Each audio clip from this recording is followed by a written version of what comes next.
बिस्मिल्लाहिर्रहमानिर्रहीम। अभी मेरे नज़र से खबर गुजरी है कि मुज़फ़्फ़रगढ़ वाली साइड पे एक ज़मींदार हैं। वैसे तो बहुत सारा नुकसान हुआ है, ये जो ओले पड़े हैं, तूफ़ान आया है, बारिश, आंधी तूफ़ान, ओले, इससे बहुत ज़्यादा नुकसान हुआ है किसानों का। लेकिन एक ज़मींदार के बारे में बता रहे हैं कि उसके पास 85 लाख का उसने सोलर सिस्टम लगाया हुआ था। ये जो सोलर प्लेटें लगाते हैं अपने पानी के लिए,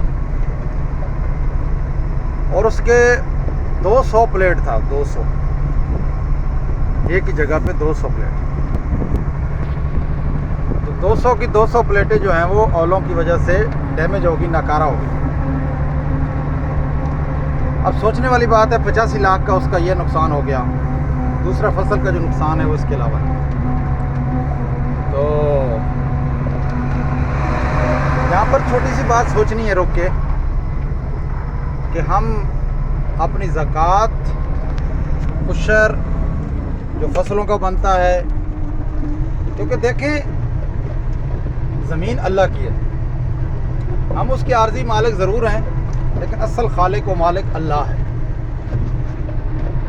जब अल्लाह की तरफ से हुक्म आ चुका, 1400 साल से भी ज़्यादा अरसा गुजर गया इस बात को, हमें आर्डर आ चुका है कि भाई आपने जो भी जिनस आपकी ज़मीन से निकलेगी उसका आपने 10वां हिस्सा देना है, उशर उसको बोलते हैं। अब उशर के बाद उशरीन आ गया। उशरीन क्यों से आ गया कि यानी जिस ज़मीन को पानी लगाया जाएगा, पानी पे करके पैसों से ख़रीद के, जैसे ट्यूबवेल है या ये सोलर सिस्टम है या जो भी दूसरे ऐसे ज़राए हैं, यानी कि आपने ख़रीद के पानी लगाया या आपने उसके ऊपर ख़र्च किया पैसे के, वो बारान के लिए 10 से 10% उशर, और जो मामला भरते हैं, पैसे देते हैं, अपना महीने का पैसा दे के पानी लगाते हैं, उनके लिए 20वां हिस्सा।